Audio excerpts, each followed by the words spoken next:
Meanwhile, Melbourne CBD is being transformed into an outdoor dining precinct for New Year's Eve celebrations. Revellers have been warned to steer clear of the CBD unless they have booked a venue, but police concede they can't stop them from entering if they want to. This is a small taste of what Melbourne's New Year's Eve will look like. In lieu of the traditional fireworks display, the city's many streets and laneways are being closed off to traffic for street feasts, an alfresco festival for foodies to ring in the new year.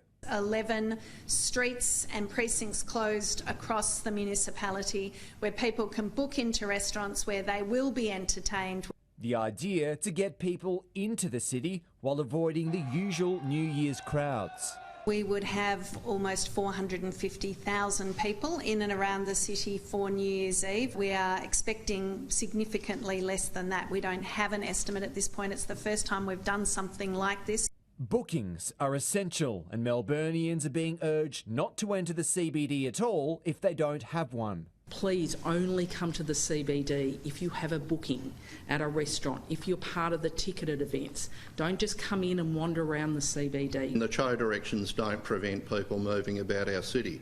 We find ourselves in a wonderful situation where we have no restrictions within our state, and that's down to the very hard work of every Victorian. While the advice is not to come to the CBD unless you have a booking, there's actually no rule enforcing that. Police, however, will be out in force looking to break up any crowds if they get too big.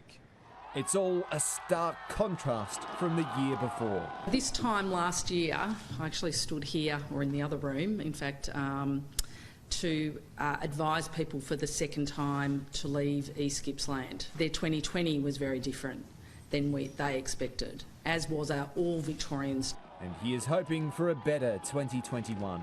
Patrick Murrell, Sky News, Melbourne.